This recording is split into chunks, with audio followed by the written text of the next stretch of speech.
Shalom sahabat Bapak Ibu yang terkasih dalam Tuhan kita Yesus Kristus. Semangat sahabat Bapak Ibu, karena hari ini pasti bisa kita lewati. New Chapter Mesias hari ini Selasa 20 September 2022 berjudul Hati yang Bersih. Ayat Alkitab yang menjadi perenungan kita sepanjang hari ini terdapat dalam Matius 9 ayat yang ketiga sampai 4. Demikian firman Tuhan. Maka berkatalah beberapa orang ahli Taurat dalam hatinya, ia menghujat Allah.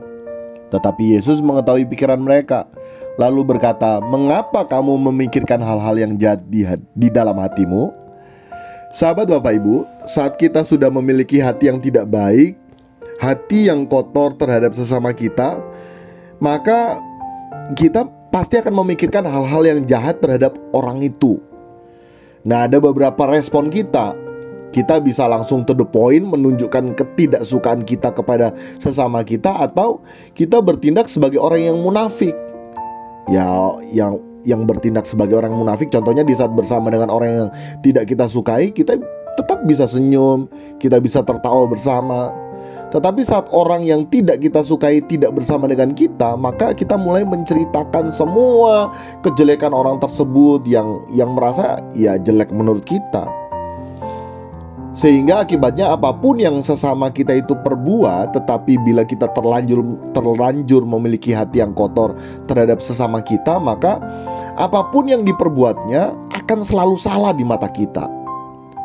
Akan selalu salah di mata kita. Walaupun itu baik, tapi selalu salah di mata kita. Kita selalu mencari kekurangannya. Dan bukan hanya yang berstatus jemaat saja yang memiliki hati yang kotor, tetapi banyak juga sahabat Bapak Ibu, dengan tidak bermaksud menghakimi, tapi ini menjadi perenungan bersama ya. Banyak juga aktivis gereja, bahkan pendeta sekalipun yang demikian. Sekali lagi, bukan bermaksud menghakimi, tetapi menjadi bahan perenungan bagi kita semua.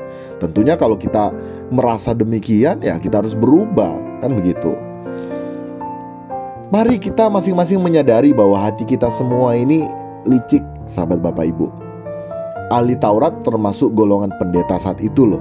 Dan mereka juga memiliki hati yang kotor, licik. Terhadap Yesus kotor hati mereka.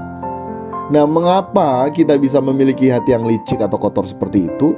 Karena sahabat Bapak Ibu, ini yang harus kita sadari. Dalam diri kita masih melekat yang namanya kodrat dosa, karakter dosa, atau nature dosa.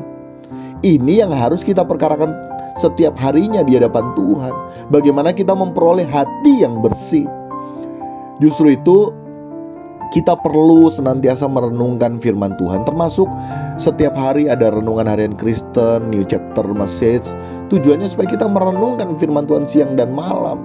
Yang berarti apa? Setiap saat kita renungkan. Kalau masih ada hati-hati kita yang kotor, kita bersihkan. Ya. Tapi bukan juga sekedar tahu kebenaran firman, kita harus menghidupi kebenaran firman tersebut. Ingat loh, Tuhan tahu sampai kedalaman hati kita. Apa yang dipikirkan oleh hati kita, entah itu baik maupun jahat, Tuhan tahu. Nah, kita bisa bertindak baik di depan untuk menutupi ketidaksukaan kita, tetapi di hadapan Tuhan semua terbuka loh. Walaupun kita menutupi dengan rapi di hadapan semua orang, istri kita sekalipun, suami kita sekalipun, tapi di hadapan Tuhan semua terbuka. Untuk itu sahabat Bapak Ibu, selagi masih ada waktu dan kesempatan yang Tuhan beri, mari kita pergunakan sebaik-baiknya. Kita bersihkan hati kita yang kotor. Susah? Ya, tapi Roh Kudus akan menuntun kita. Yang penting kita merelakan diri kita. Demikian di chapter Mesias hari ini, kiranya dapat memberkati kita sekalian. Shalom sahabat Bapak Ibu.